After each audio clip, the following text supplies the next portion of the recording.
Bonjour tout le monde, soyez les bienvenus. Donc aujourd'hui, nouvelle leçon de langue, la proposition subordonnée complétive. Bien, étudions maintenant les phrases suivantes qui sont tirées du roman que vous êtes en train d'étudier, Lettres de mon moulin d'Alphonse Daudet. Je pense que les chèvres s'ennuient chez moi. La chèvre dit que la longe est bonne pour l'âne ou le bœuf. Monsieur Seguin croit que la chèvre est attachée de très court. Je sais que le loup est dans la montagne. Je veux que vous me laissiez partir là-haut. J'ai peur que tu te fasses dévorer par le loup. Monsieur Seguin ne croit pas que Blanquette puisse survivre au loup. Examinons de plus près ces phrases, s'il vous plaît. Je pense que les chèvres s'ennuient chez moi. La chèvre dit que la longe est bonne pour l'âne ou le bœuf.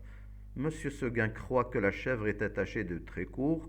Ou bien la dernière, je sais que le loup est dans la montagne. Bien, on remarque d'abord que ce sont des phrases complexes, puisqu'il y a deux verbes.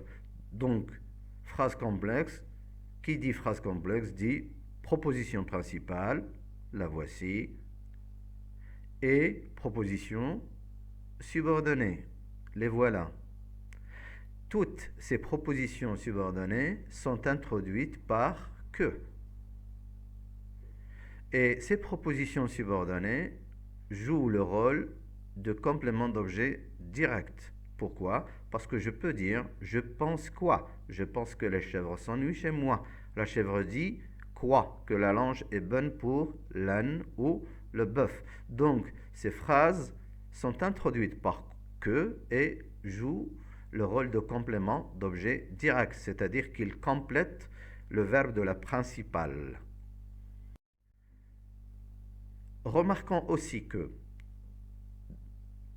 les chèvres s'ennuient chez moi, donc je prends les propositions subordonnées, que les chèvres s'ennuient chez moi, que la longe est bonne pour l'âne ou le bœuf, que la chèvre est attachée de tricot et que le loup est dans la montagne. Si on observe attentivement les verbes, bien le mode, si vous voulez, de ces verbes-là, on remarque que ces verbes-là sont conjugués à l'indicatif.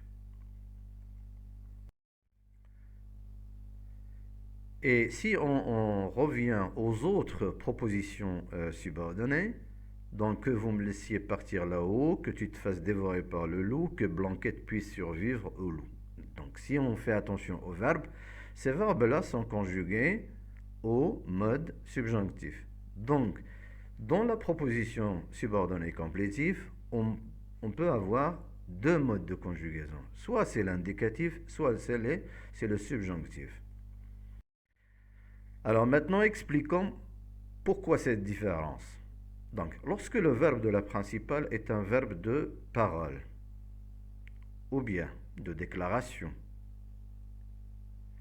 Dans ce exemple, dire, je dis que, j'annonce que, je déclare que, ou bien un verbe d'opinion, exemple, je crois que, je pense que, j'estime que, ou bien un verbe de connaissance, exemple, je sais que, j'apprends que. Dans ce cas-là, le mode de la subordonnée est l'indicatif. Le mode de la subordonnée complétive est l'indicatif. Et de plus, lorsque le verbe de la principale est un verbe exprimant un ordre, par exemple, je t'ordonne que, je t'interdis que, ou bien un verbe qui exprime une certaine demande, je te demande que, ou bien un verbe qui exprime un désir, je désire que, je souhaite que, ou bien un verbe exprimant une volonté, exemple le verbe vouloir, hein, je veux que, ou bien un verbe exprimant un sentiment, exemple j'aime que, je crains que, je me réjouis que, ou bien finalement un verbe exprimant un doute, je doute que. Dans ce cas-là, le verbe de la subordonnée est au mode subjonctif. En résumé, la proposition subordonnée complétive joue le rôle Elle complète le verbe de la principale. Elle est introduite par la conjonction que. Elle joue le rôle d'un complément d'objet direct. Et le mode de la complétive, de la subordonnée complétive, dépend du verbe. Par exemple, le verbe de la subordonnée est à l'indicatif si le verbe de la principale est un verbe de parole, de déclaration, de pensée ou de connaissance. Et le verbe de la subordonnée est au mode subjonctif si le verbe de la principale est un verbe d'ordre, d'interdiction, de sentiment, de volonté, de doute ou bien exprimant une certaine demande ou bien un désir. Merci beaucoup et à la prochaine.